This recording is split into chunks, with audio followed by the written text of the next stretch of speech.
Hi there, I'm Mary Susie from Bead Me a Story, and today I'm going to be showing you how to make the unbalanced bead chain. This is basically an unbalanced European 4-in-1 with beads added to the outside, and this is really the simplest form of the unbalanced European 4-in-1.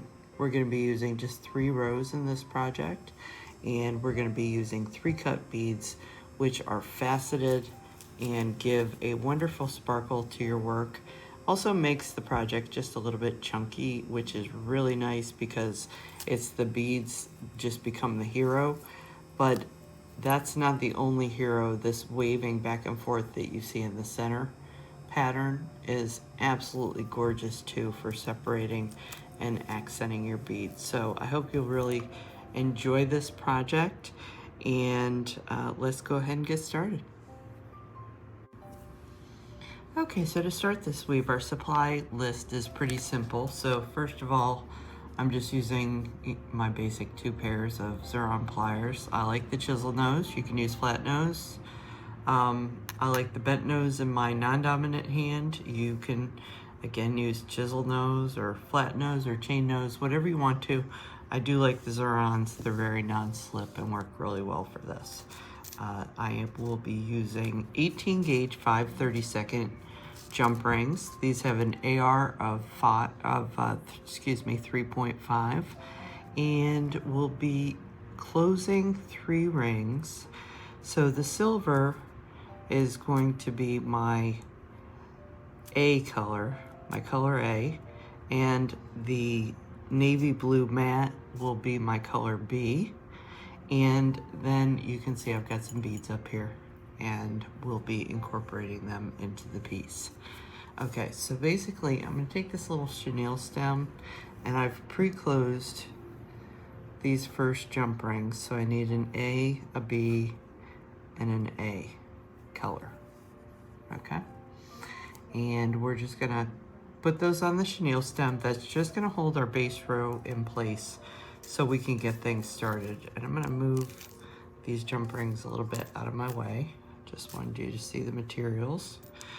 And if you want to, I will just mention, if you prefer to do this, you can go ahead and take your A jump rings and put the beads on before we start any rows of it. And then that way the bead's already on there for you to work with it as we go along, okay? So it just makes it a little less effort as you're working, but however you prefer to do this. I know a lot of people like to preload their beads, so I thought I'd mention that this is a really good project to do that with, okay? So I am using 3 cut size 6 beads today, and these are made by Matubo. And the reason that I'm using these beads is that they have a huge hole, okay? So lots of people want to learn, beginner projects in the 18 gauge because it's very easy to work with. It's not too small, and it just works great for learning. The problem is that if you want to learn anything with beads, most beads don't come with holes that are this big. Okay, so this was a real blessing to find. The 3 cuts worked beautifully with this, and this weave will really show them off. Okay, so I have already picked up my 3 jump rings, and the first thing I'm going to do is I'm going to take an A jump ring, which is our matte navy color in this case, and I'm just going to pass through all 3 of these closed jump rings that I put on the chenille stem. Okay, and then we're going to close our jump ring.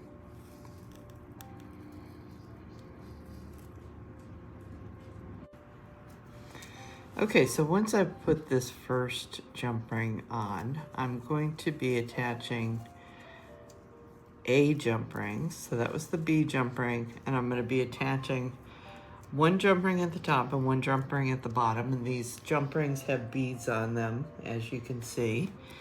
And I'll pick up the first one here, and I'm going to pass behind this B jump ring.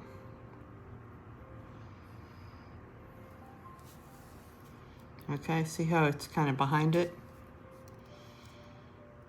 When I lay this down flat again, you'll be able to see it more too.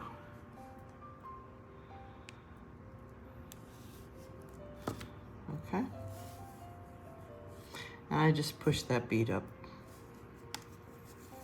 Okay, let me lay this down so you can see how that's laying behind this. Now this next one is going to be in front of the bead jump ring. Okay, so I'm going to pass through there.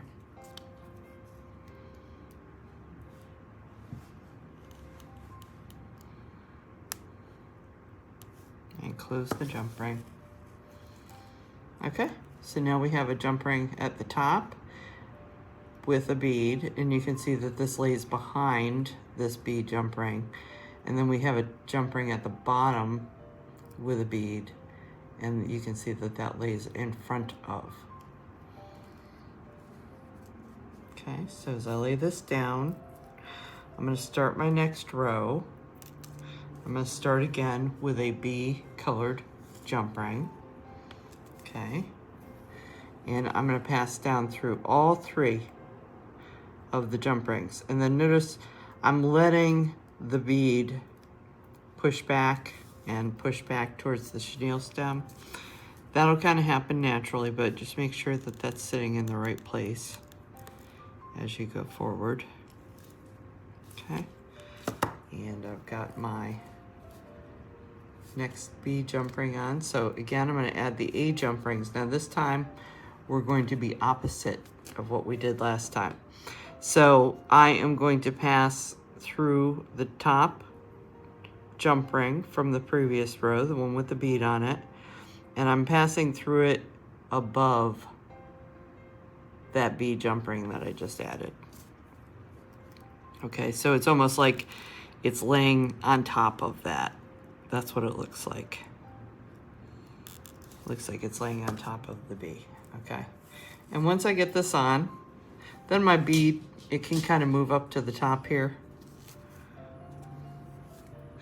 And then here's another jump ring.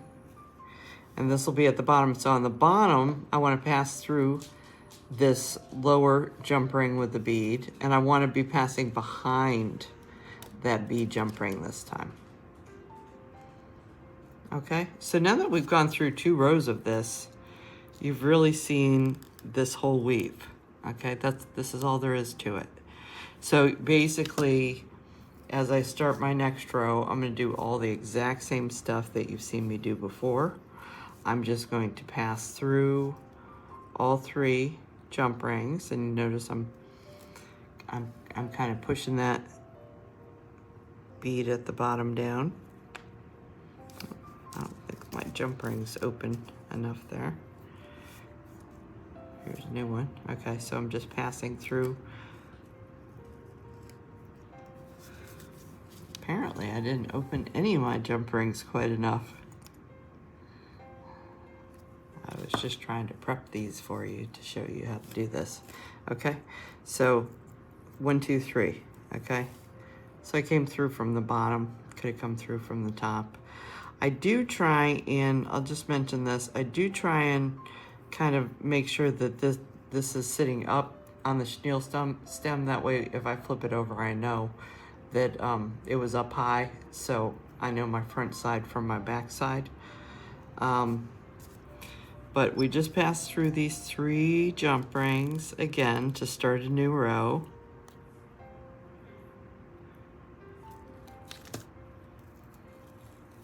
Okay, and then again, we're back to what we did with this first row. I'm going behind the B jump ring.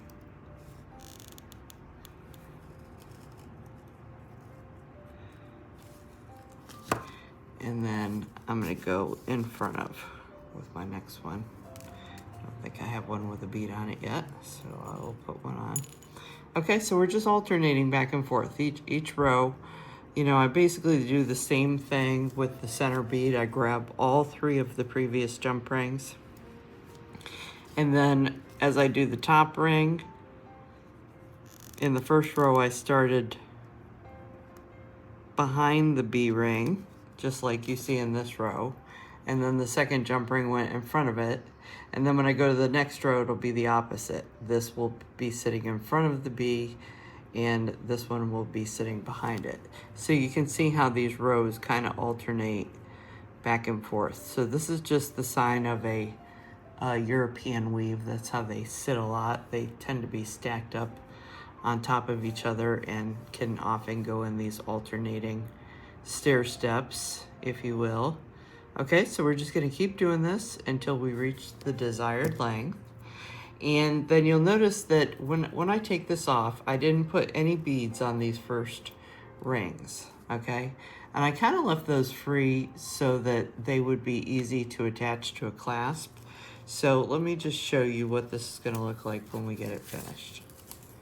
Okay, so here is a full length, and you can see that this weave just, it's beautiful. It just really sets off all these faceted beads. But here you go on the end. So when we get to the end,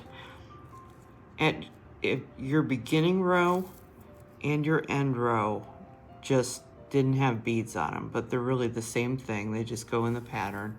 And then we're just gonna pass the first jump ring through the first and second jump rings of the row, and then through the second and third jump rings of the row, and attach each of those two jump rings to a clasp. Okay, and then I'll let you see it on this end too. You can see same thing. We pass through the first and second, and then the second and third with the second jump ring, and attach it to a clasp. So this is a really easy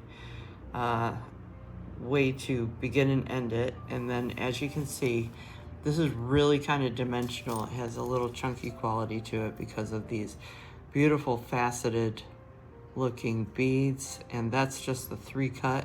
Where these are cut, you get a really shiny glass. And then in between that is some kind of treatment, either metallic or Rembrandt or some such thing. So these are really lovely beads in here. This is a very simple chain to accent those beads with, and I hope you really like this project. Just give you another close-up view.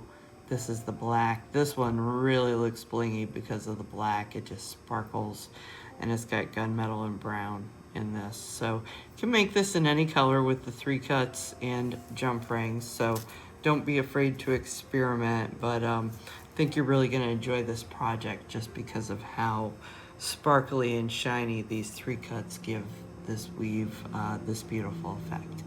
Thanks so much for joining me, and I will see you next time.